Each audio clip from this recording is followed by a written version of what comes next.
So hello, ఇదైతే motivation video కాదు, comedy video కాదు, జస్ట్ ఒక లైఫ్ ఎక్స్పీరియన్స్ షేర్ చేసుకుందాం అనే వీడియో. సో ల్యాగ్ లేకుండా మ్యాటర్ ఏంటంటే మన ఈషా ఫౌండేషన్ కి శివరాత్రికి పోయినా. సో మ్యాటర్ ఏంటంటే నాకు అంతవరకు అసలు థాట్ లేకుండే ఈషా ఫౌండేషన్ పోవాలి, శివరాత్రికి పోవాలని. ఎగ్జాక్ట్ 12th రోజు నైట్ ఎందుకో పోవాలనిపించింది.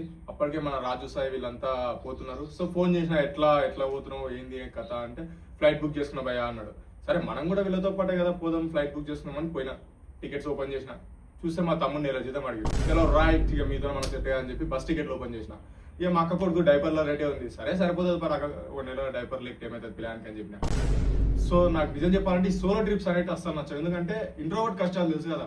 వచ్చినా సరే బస్సు డ్రైవర్తో పోయి అన్న వచ్చేస్తుంది ఆ పని అడగలేము, ఎందుకంటే అంత భయం. ఇక సరే ఈసారి డేర్ చేద్దాం. ఒకసారి ఇట్లే గోవా పోయినప్పుడు చాలా ఇబ్బంది పడ్డా. సరే ఈసారి డేర్ చేసి పోదాము, అంతా బయటికి తీసేద్దామని పోదామని ఫిక్స్ అయినా.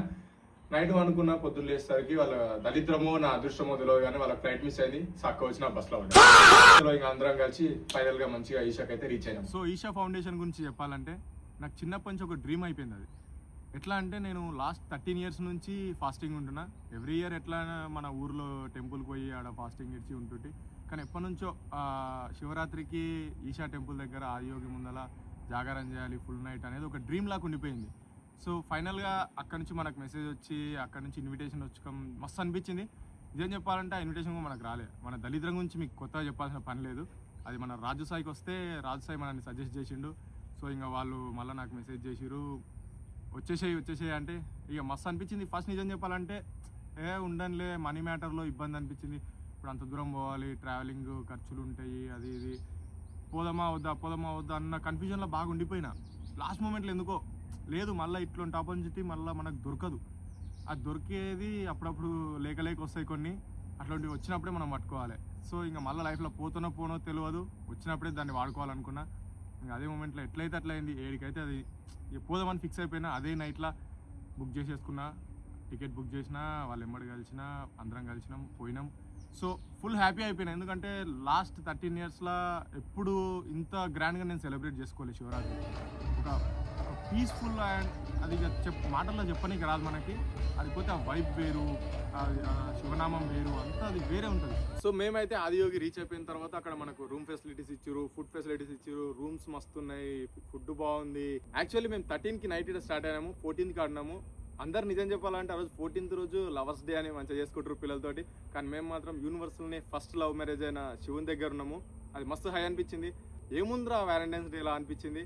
ఈ హై ముందులా అది వస్తుంది. సో మేమే కాకుండా మాతో పాటు చాలా మంది ఇన్ఫ్లుయెన్సర్స్ వచ్చారు. కొంతమందిని కలిసినాం, కొంతమంది యాటిట్యూడ్ చూపించారు, అది వేరే విషయం.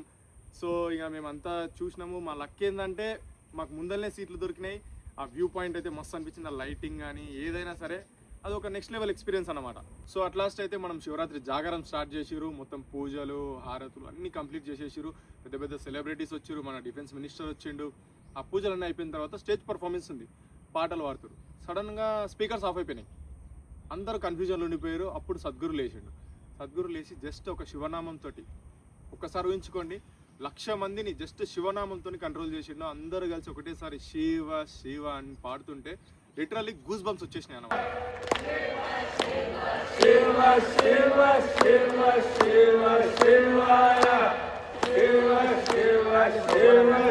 మన సందీప్ రెడ్డి వంగది ఒక డైలాగ్ ఉంటుంది, మార్కెట్లో కొన్ని డ్రగ్స్ ఉంటాయని. లిటరల్లీ నాకు అదే అనిపించింది. ఆడ జనాలను చూస్తుంటే వాళ్ళు సపరేట్ వేరే హైలు ఉన్నారు, కొన్ని డ్రగ్స్ కొట్టినంత రేంజ్లు ఉన్నారు. కొంతమంది ఏడ్ చేస్తున్నారు స్పాట్లా, కొంతమంది పక్కన వాళ్ళని పట్టించుకోకుండా వాళ్ళ డ్యాన్స్లో వాళ్ళు మునిగిపోయారు. కొంతమంది అసలుకి ఎందుకు ఏడుస్తుర్రో తెలియదు, కొంతమంది ఎందుకు ఎగురుతుర్రో తెలియదు. సపరేట్ హై అది. ఆడ స్టేజ్ మీద పాటలు పాడుతుంటే వీళ్ళు సంతోషంతోనే ఆపుకోలేకపోతురు, వాళ్ళ ఎమోషన్స్ని ఆపుకోలేకపోతురు. అసలుకి అది చెప్పనీకి కూడా అర్థం కాదు, సపరేట్ హై అది అంతే. సో మనకు వెల్కమ్ గిఫ్ట్ లాగా అయితే ఆదియోగి స్టాచ్యూ ఒకటి ఇచ్చిర్రు. మరి అట్లే లాస్ట్ ఇయర్ శివరాత్రికి శివుని దగ్గర పెట్టిన రుద్రాక్షలు ఉంటాయి కదా, అవన్నీ మన గెస్ట్లందరికీ సపరేట్గా అవి కూడా సపరేట్ పంచిర్రు. నిజానికి నాకు లైఫ్లో కష్టం వచ్చినప్పుడు నేను కష్టాన్ని తలుచుకోను, శివున్నే తలుచుకుంటా. నాకు ఎప్పుడన్నా లైఫ్లో లో అనిపించినప్పుడు శివుని దగ్గరికి పోవడం అలవాటు అయిపోయింది. 2 years బ్యాక్ కేదార్నాథ్ పోయినా, ఆ సంవత్సరం మంచిగా అనిపించింది. లాస్ట్ ఇయర్ ఏం కుదరలేదు, ఎక్కడ పోలేకపోయినా. ఈసారి మళ్ళీ ఆయన దగ్గరికి రప్పించుకున్నాడు ఆదియోగికి. సో మంచిగా అనిపించింది, చూద్దాం ఈసారి ఏం చేస్తాడో. సో నా శివరాత్రి అయితే సక్సెస్ఫుల్గా కంప్లీట్ అయిపోయింది, జాగారం కంప్లీట్ అయిపోయింది. చాలా హ్యాపీగా అనిపించింది. ఇంకొక రోజు ఉందాం అనిపించింది వచ్చేటప్పుడు, కానీ అంత లేదు మనకి. నాకు అరౌండ్గా 10K వరకు ఖర్చు వచ్చింది.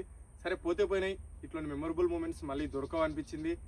సో ఏదైతే ఏంది ఇప్పుడు అమౌంట్ ఇబ్బంది అయినా కూడా సరే అడ్జస్ట్ చేసుకున్నా పోయినా, సో దేవుని దయ వల్ల నెక్స్ట్ ఇయర్ కూడా పోయే చాయిస్ ఉంటే బాగుంటుంది, దొరుకుతుంది అనుకుంటున్నా, ఆ శివయ్య ఆశీస్సులు. సో ఇదే నేను మీతో షేర్ చేసుకుందాం అనుకుంటున్నా. సో మీ డేవిల్ కింగ్ సైనింగ్ ఆఫ్.